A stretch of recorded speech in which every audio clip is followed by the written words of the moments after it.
noite, estamos de volta com o nosso podcast e agora vamos falar sobre empatia, né? Então, gente, não pira, viu? Nosso tema aqui é um tema muito pertinente, é um tema, né, de escuta, é para você parar de fato e não pirar, né?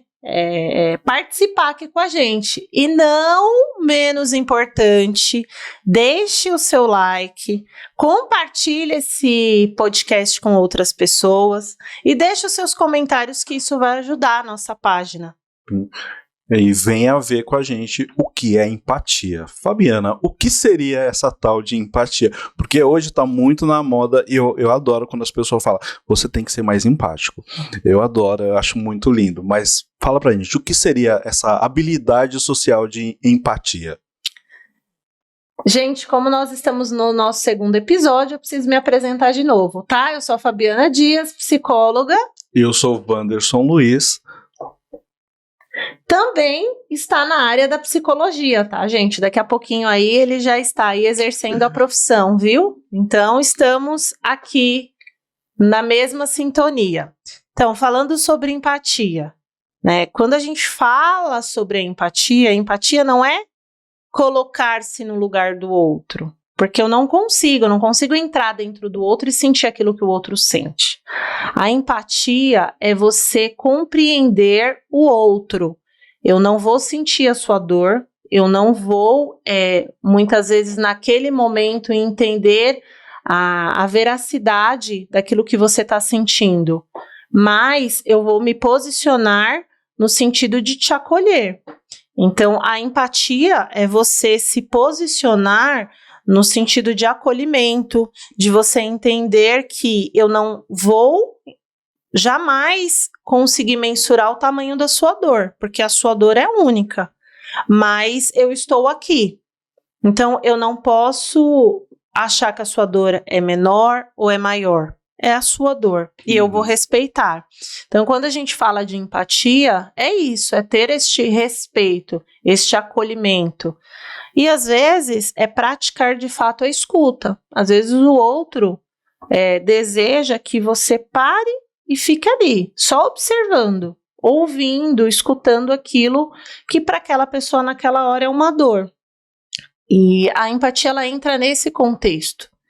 Então, quando a gente, né, começa a dizer sobre empatia de uma forma do senso comum, é comum, né, ouvirmos as pessoas dizerem, é se colocar no lugar do outro, mas não dá para se colocar no lugar do outro porque a gente não consegue sentir essa dor, né, porque a dor de cada um é subjetiva. Né? E é até uma questão filosófica, né, tipo, você não conseguir estar, mesmo o Wanderson que começou a falar, ele já não é o mesmo Wanderson que está falando agora, é uma questão mais filosófica, mas isso me fez lembrar uma das questões. Eu estou no 8º semestre de psicologia, daqui a pouco eu estou aí sendo mais parceiro da Fabiana na área, e uma das questões que eu tinha particular, assim, na faculdade, foi antes do meu primeiro atendimento na clínica da faculdade. Porque assim, quando você falou, a dor do outro, mesmo que seja aquela batida do dedinho do pé na quina da cama, aquela dor para mim é excruciante, é uma dor que eu não resisto, mas pro outro pode ser que seja normal. Pode ser até prazeroso para ele, né? Então, antes do meu primeiro atendimento da faculdade, uma das minhas preocupações era quanto daquele paciente, daquela verdade que ele me traz, né? Quanto daquele relato dele que ele me traz, eu conseguirei ser empático. Eu conseguirei ouvir como sendo, e a palavra que eu posso usar é essa, verdade. Não importa se o outro chega para você e fala, o meu gato morreu, e ele nem tinha gato, mas aquela é uma questão para ele, um sentimento verdadeiro, desde que ele está falando. Até eu sou mais da área da psicanálise, né? Atualmente, que ainda não me informei, mas na psicanálise uma das questões é essa, o paciente não mente, o paciente não tem essa questão de mentira, o que ele fala você escuta. Então, assim, a primeira vez que eu escutei um paciente falando, eu vou falar, Fabiana, eu senti assim, eu fiquei assim, eu não sei como dizer, mas tipo, sabe que você perceber aquele relato como verdade, aquilo é doloroso para ele, aquela questão para ele, por mais que para mim, em outro momento fosse uma questão pequena, naquele momento para mim também foi uma questão de extrema importância. E eu acredito que eu consegui, assim, fazer uma boa escuta, mas foi uma questão que eu acabei, assim, refletindo mais vezes, porque eu também não gosto muito dessa, eu vou ler essa palavra, tá? Eu não gosto muito dessa questão de a empatia ser algo usual no dia a dia, sabe? Você precisa ser mais empático, porque gostar de você é uma escolha minha, mas você pode gostar ou não. eu posso gostar ou não, e às vezes não, você precisa aceitar ela desse jeito. Fala, não, eu não preciso aceitar ela desse jeito. Eu preciso compreender que a vivência dela é completamente diferente da minha. Eu preciso entender que quando ela me conta, quando a Fabiana me conta algo, eu olho para ela e percebo que esse algo para ela é importante. Por mais que para mim não seja, mas naquele momento, eu escutando aquilo que você mesmo falou, né? Escutar, às vezes a pessoa tá falando, e é engraçado porque algum tempo atrás, assim, eu me peguei pensando nisso, né, tipo, minha mãe, de vez em quando eu vou falar da minha mãe, que minha mãe é super top, tá, minha mãe, ela falava alguma coisa do tipo, vocês não me escutam, você não tá escutando, você faz as coisas sem pensar. E eu achava isso, depois de um tempo eu achava isso engraçado, eu falava, é impossível eu não escutar, é impossível não, porque eu escuto, né, é impossível não falar sem pensar, e a gente faz isso, Fabiana, a gente escuta sem ouvir, né, ou ouve sem escutar, a pessoa tá ali falando, conversando com você, hoje tem muito disso, né? Você tá ali no celular, intertido, você até está escutando, mas vazio da própria escuta, né? Isso, para empatia, isso chega a ser até um sacrilégio, né? Porque você não está sendo completamente pró-empático, acho que é essa, né? Quando você não é empático com a pessoa, né? Você tá ali só fazendo a sua vez de eu falar. Porque acontece isso, né? Numa conversa, eu tô esperando a minha vez de falar. Os estudos, eles trazem, né, que 47% da nossa atenção, ela é perdida. Ou seja, eu estou no automático. Uhum. E o que acontece diante da situação? Eu tô ouvindo, mas não estou escutando. E realmente, a dor do outro, a verdade do outro é do outro. Uhum. É a situação como a gente conversou. Eu posso não concordar, mas eu vou respeitar. E o que acontece hoje com a comunicação, né? E hoje também fala-se muito do Mindfulness, que é um treino de, né, atenção plena por esse motivo.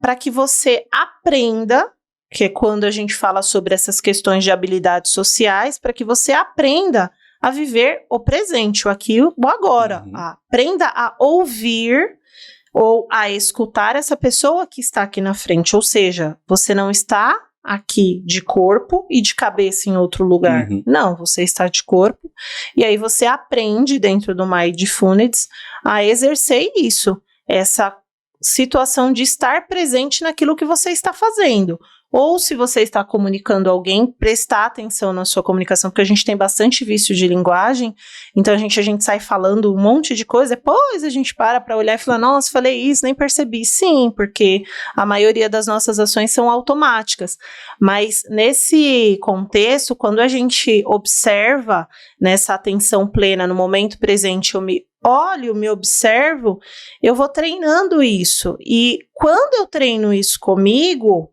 faço comigo, a tendência de fazer com outro é grande.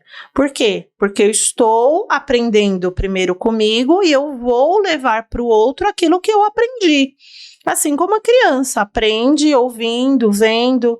Então, esse treino, é importante dentro do Mindfulness, porque a gente aprende a se alimentar melhor, porque eu começo a sentir o cheiro de fato da comida, eu começo a degustar.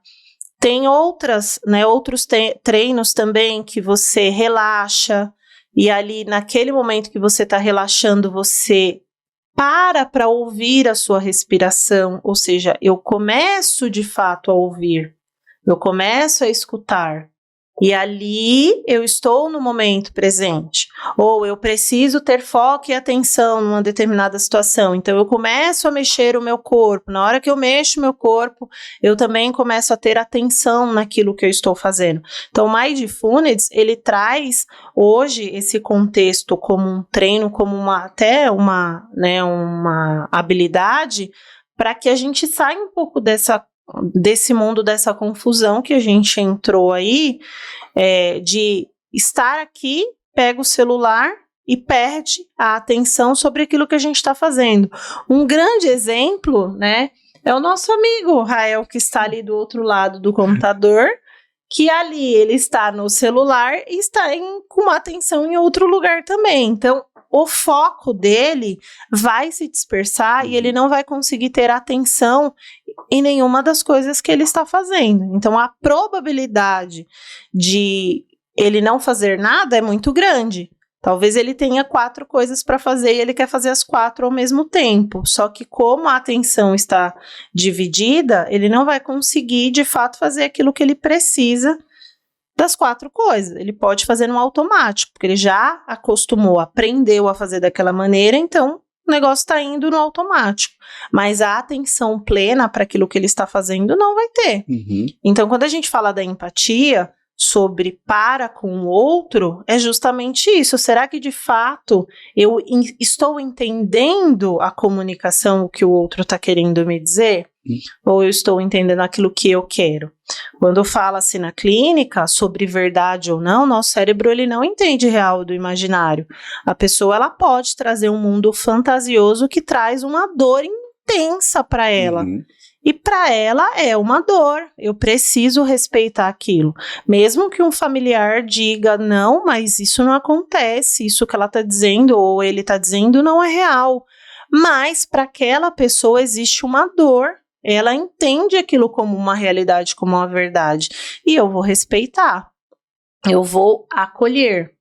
Então, quando fala sobre essa questão de certo, errado, verdade ou não, eu preciso primeiro observar este ser que me fala, essa pessoa, esse ser humano que está ali à minha frente, porque é a história, é a subjetividade, é a cultura, é a realidade dessa pessoa. Então, eu não posso julgar essa pessoa em função de uma situação que talvez nem essa pessoa está conseguindo enxergar.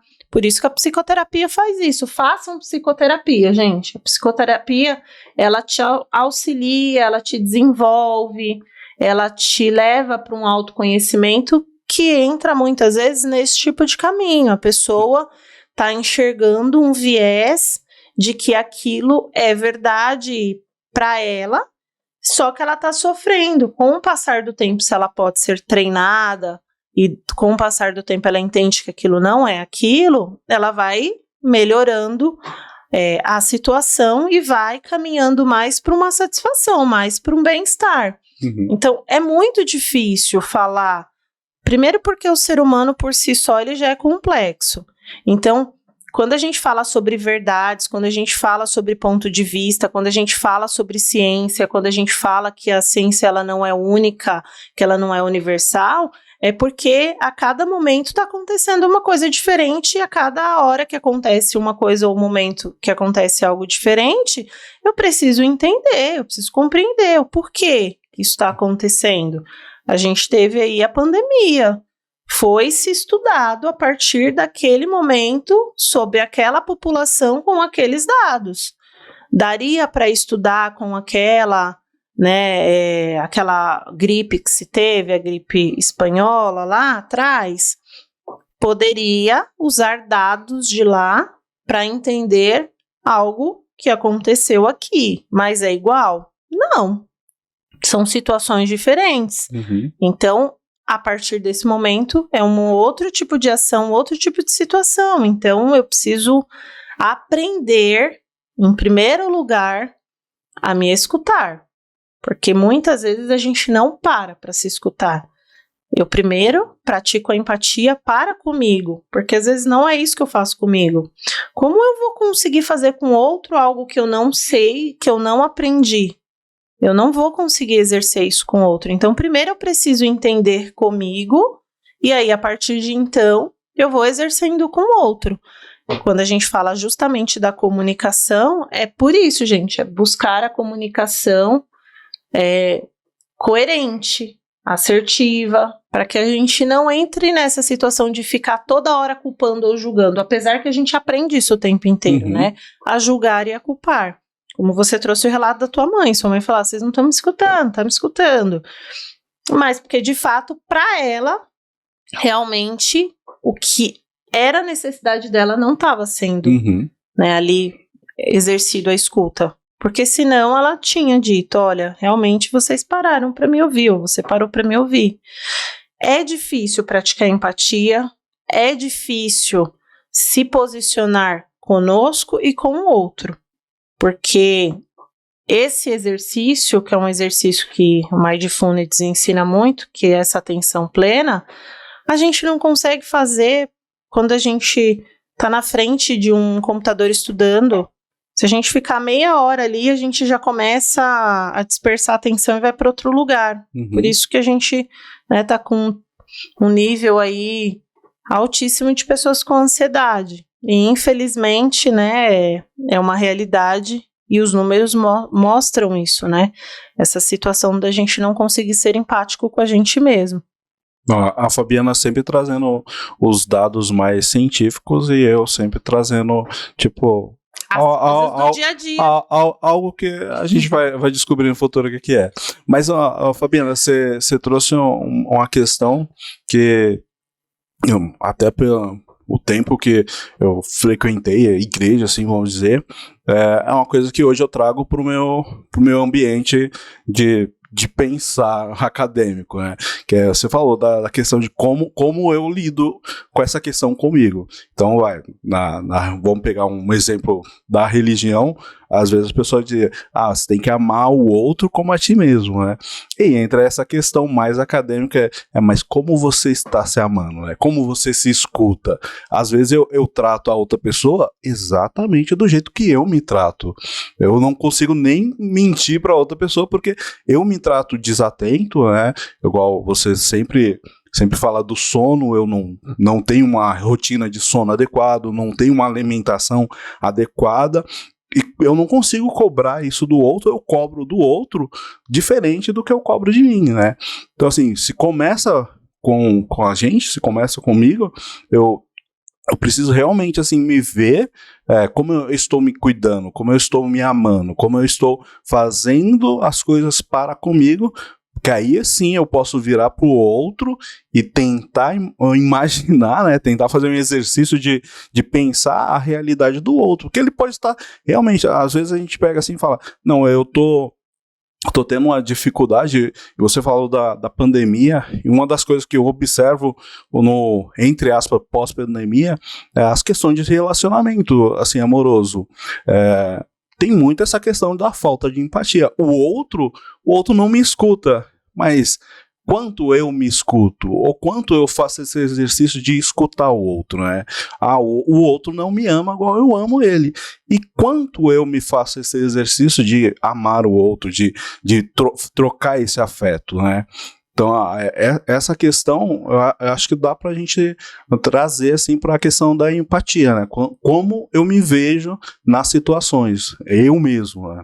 Existe uma situação que eu busco no outro aquilo que eu quero, e não é necessariamente obrigação do outro me dar aquilo que eu quero.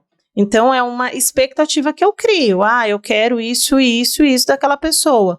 Mas eu não sei se essa pessoa, ela pode me dar isso. É uma expectativa que eu crio em mim. E é muito comum aquilo que eu busco no outro. É importante também, gente, a gente se avaliar primeiro na gente, porque quando eu vou buscar um grupo, uma classe social, as pessoas com quem eu vou me vincular.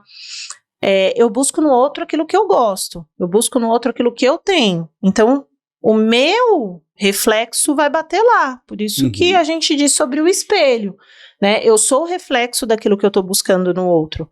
Porque se eu estou buscando algo no outro, é a minha necessidade. Eu quero suprir a minha expectativa, a minha necessidade para com o outro. Mas o outro não tem essa obrigação. Esse é um ponto crucial, eu preciso entender isso. Quando a gente fala da autocompaixão, esse autocuidado, amor próprio, é nesse aspecto. Não adianta buscar algo com outro que eu não tenho comigo. Eu primeiro busco em mim. Eu vou me preencher, eu vou me fortalecer, eu vou entender os meus aspectos, e aí, a partir de então, eu vou passar a entender se o outro pode me ofertar isso, porque não é obrigação do outro me ofertar. Eu não posso esquecer disso. Não adianta eu pedir para o outro para que ele me dê amor, se eu mesmo não consigo me preencher deste amor. Porque talvez o outro não tenha nem para ele mesmo. Então, eu tenho que observar isso em mim. Eu preciso olhar o que eu de fato preciso, porque às vezes o que eu quero não é o que eu preciso. Então, eu quero o amor do outro, mas eu não me amo o suficiente a ponto de mudar totalmente a minha vida, radicalizar a minha vida em prol do outro, e o outro tá fazendo as coisas que ele gosta, que ele faz, e eu deixo de fazer as minhas. E será que isso de fato é um amor? Porque eu estou deixando de fazer aquilo que eu gosto, mas é o que eu gosto. Não sei o que eu gosto, por que eu deixei de fazer? Então, no relacionamento, existem os acordos. Olha, você está fazendo isso e eu não estou me sentindo bem com isso que você está fazendo. Então, quando você estiver comigo, será que a gente pode sentar e conversar? Está inadequada essa conduta, não está legal. Olha, você não está me dando aquilo que eu quero. Então, mas o que eu de fato quero? Porque às vezes o outro vai se modelar aquilo que eu quero e vai chegar um momento que eu não vou querer mais. Porque eu me apaixonei por aquela pessoa que eu conhecia. Aquela pessoa que eu conhecia era daquele jeito. Então, as expectativas eram minhas. Então, eu tenho que tomar um certo cuidado, porque às vezes a gente vai deixando, não, a pessoa vai mudar, não, a pessoa vai fazer isso que eu quero, não, a pessoa vai ser desse jeito. E é uma expectativa que é minha, o outro não tem obrigação de mudar porque eu quero. Eu me completo. É nesse momento que eu tenho que praticar a empatia. Se eu fiz um acordo com o outro, este acordo que eu fiz o outro não está cumprindo, e ele disse que sim, ok, o acordo, ok, vamos sentar e vamos conversar. Porque a gente sentou e acordou tal situação, só que você não está cumprindo com o teu acordo. O que está acontecendo? Posso te ajudar? Não posso? Tem alguma coisa de errado acontecendo? Aí é uma outra história. Mas se eu não estou me observando, se eu não estou cuidando de mim, não adianta eu exigir do outro. Porque o outro vai ofertar aquilo que ele tem dentro dele. Assim eu também vou ofertar aquilo que eu tenho dentro de mim.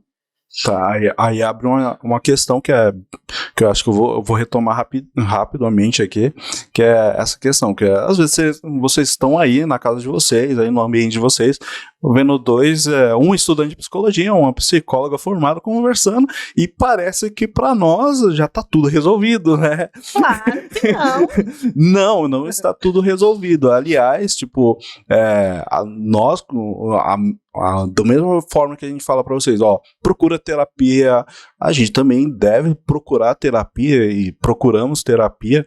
Eu ainda tô com um pouco de falha aí, mas porque não é uma questão que, sim, eu vou ser empático hoje e não serei mais. Eu começarei hoje a fazer um treinamento de habilidade e não precisarei mais fazer treino de habilidade.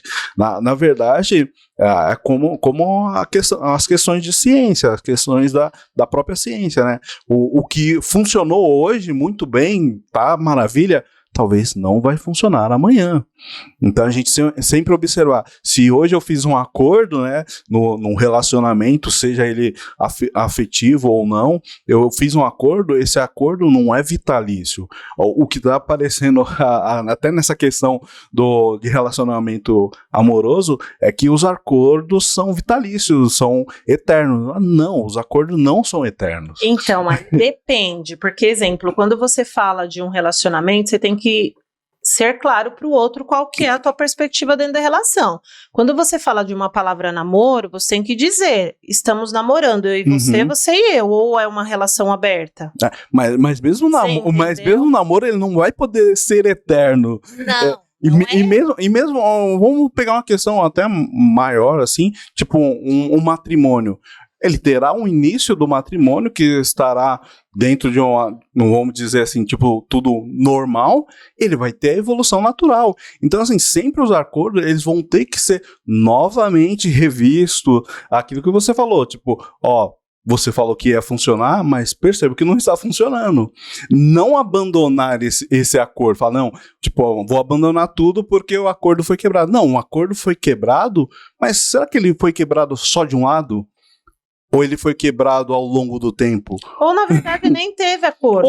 Ou que eu acho que é mais comum, né? Não ter o acordo. Às vezes, quando você fala com uma pessoa, nós estamos namorando. Só que você precisa entender que tipo de namoro. O namoro é como? Porque para aquela pessoa, talvez para ela não é um namoro. Para ela é um relacionamento ali que vocês se encontram casualmente. Você tá achando que é um namoro. Então, você vai se comportar como o namorado. A pessoa não tá entendendo que essa relação é um namoro. E aí vem a divergência. Então, quando eu falo sobre acordo, é no sentido de você conversar. Tipo aquela piada lá, né? Eu tô namorando, mas você já falou pra ela? Você tá... É uma situação que às vezes precisa ser compreendido, porque eu entro num relacionamento onde eu vejo que a pessoa, ela é diferente de mim num contexto, ela mostra o comportamento, a pessoa dá o sinal. Eu tô em vias de querer uma pessoa que namore, uma pessoa que gosta de viajar, uma pessoa mais tranquila. Essa pessoa adora ir para uma balada, ela tá com outra perspectiva de vida, quer viajar, mas quer curtir a vida viajando sozinho com amigos. Então, já não tá batendo aqui. Então, talvez o que eu quero não é o que essa pessoa quer. É aquilo que você falou anteriormente, né? Tipo, às vezes o que eu tô imaginando ter com o outro não é o que o outro está imaginando ter comigo. E às vezes até tem uma química. A química bate, estão juntos, mas a pessoa, peraí, você tá me cobrando de algo que não é isso que eu quero. Você tá me cobrando de um namoro, não, mas a gente tá namorando, já tem 1 ano que a gente tá junto, ok, mas não é isso. Então, quando a gente fala de acordos, é conversar, é ter um papo aberto e explicar o que você espera, o que você quer, qual que é a tua perspectiva, porque se são perspectivas diferentes e você fica nesse entusiasmo, não, a pessoa vai mudar, eu tenho certeza que ela vai mudar, não vai, a pessoa só muda se ela quiser. E aí chega num determinado momento que você passou dessa fase da paixão, você já tá num companheirismo, já, né, entrou essa situação do apego, aí você começa a sofrer. Por quê? Porque você começa a enxergar coisas que já tinham sinais desde o início e você não enxergou. A pessoa dá sinais o tempo inteiro, porque ela oferta aquilo que ela tem dentro dela. Então, se ela está dando sinais, se ela está demonstrando, cabe a mim entender se é isso mesmo que eu quero ou não. Então, essa empatia tem que partir de mim. Eu tenho que ser empático comigo. Se a pessoa está me dando sinais e eu não estou entendendo esses sinais e eu quero tentar, lá na frente eu não posso cobrar se a pessoa tiver uma atitude inadequada. Porque a pessoa deu sinais. Eu não tive ali uma conversa, um papo reto, um papo aberto. O que você quer? O que você espera? Se você quer esse caminho, tá tudo certo. Eu vou escolher se eu quero isso ou não. Eu preciso dar a oportunidade do outro ficar ou ir. Tanto na comunicação, aliás, pode-se dizer, nas habilidades sociais não tem letrinhas miúdas, tem que ter letras garrafais, tem que ter conversa, tem que ter troca, né, tem que ter troca, e o principal, né, tipo, partir primeiro de você com você mesmo e depois para o outro. Eu começo um processo comigo, com a minha subjetividade, com o que eu entendo e desejo para mim, para depois conseguir passar isso para fora, né? Para depois lançar isso para o outro, tentar compartilhar, dividir isso, não fazer o inverso. Às vezes a gente está fazendo mais o inverso, né? Sim, a gente se machuca muito por isso, porque às vezes a gente tira da gente, dá para o outro, aí a gente olha e fala, nossa, e agora? O que eu faço? Tô sem nada, poxa, a pessoa que eu ajudei, com quem eu estive o tempo inteiro ali do lado, saiu, foi embora, me abandonou, não tá nem aí, o que eu fiz de errado? Na verdade, não, nesse contexto de certo e errado, você quis ajudar, você se ofertou a isso e tá tudo bem, tá tudo certo. Mas não significa que o outro tem essa obrigação com você de ofertar, de fazer aquilo que você fez para o outro. Aí é uma situação de que você, no começo, precisa avaliar. Se eu for ajudar essa pessoa, eu preciso entender que eu posso ter essa reciprocidade como não. Mas eu também posso ter a reciprocidade de uma outra pessoa e tá tudo bem. Uhum. Então, quando eu tenho essa empatia para comigo, quando eu treino a minha escuta, quando eu tenho essa comunicação para comigo, eu começo a entender melhor aquilo que eu preciso e não aquilo que eu quero. E aí eu vou modificando o meu comportamento, porque o nosso comportamento diz muito mais sobre nós do que aquilo que nós falamos. Uhum. Então acho que é isso, né, Fabiana? Por hoje, a gente ficou aqui com a comunicação, empatia, o que eu dou de dica para começar assim, se tudo que a gente fala aqui, se você percebe em você, percebe em alguém, antes, né, de qualquer coisa, sempre pensar num acolhimento profissional, né, sempre procurar terapia. A gente pode dar algumas dicas, alguns indícios aqui, mas sempre é importante você ver a sua questão do sofrimento, aquilo que hoje está fazendo você sofrer, ou alguém que você conhece, sempre você ter essa perspectiva de sempre procurar um profissional, correto? Sim, e outra coisa, gente, a gente precisa aprender a se respeitar acima de tudo. Você não precisa ser um super-herói, você não precisa dar conta de tudo o tempo inteiro. Esse processo de empatia, de treinar habilidades sociais, por que a gente fala sobre treino dentro de uma abordagem cognitiva? Porque é treino mesmo, a gente aprende determinadas coisas e com o passar do tempo a gente esquece isso. Uhum. Tem coisas que não, como exemplo andar de bicicleta. Aprender a andar. Então tem certas coisas que a gente não esquece, mas outras sim. Então precisa de treino, a gente precisa exercer essa escuta constante. Eu falei aqui do Mindfulness, né, de você ouvir a sua respiração. Respira e ouça a sua respiração. Tenha paciência com você mesmo, porque a paciência da humanidade está entrando em extinção. Eu não sei o que está acontecendo, mas aprenda a ter paciência com você. Espere um pouco as coisas. Tem coisas que sim precisam, né, de tempo para acontecer. Você não vai nascer. Tem crianças que nascem com 7 meses, às vezes com 5 acontece, mas não são todas. Precisa de um processo. Então respeite um pouco esse processo. Não fique queimando etapas, porque é este queimar de etapas que faz com que você não pratique a empatia, com que você não olhe para você, com que você não se observe. E não tem como ofertar para o outro algo que eu não treino, algo que eu não tenho dentro de mim. Senão eu fico só ofertando coisas superficiais, coisas que em algum momento elas vão se perder. E quando eu falo sobre essa questão da empatia para com o outro, se eu não olhar para mim, eu não vou conseguir ter um olhar mais amigável com o outro. E eu acho que é isso, gente. Boa noite aí para vocês, né? Escuta, respira para não pirar. Não pira. Exatamente.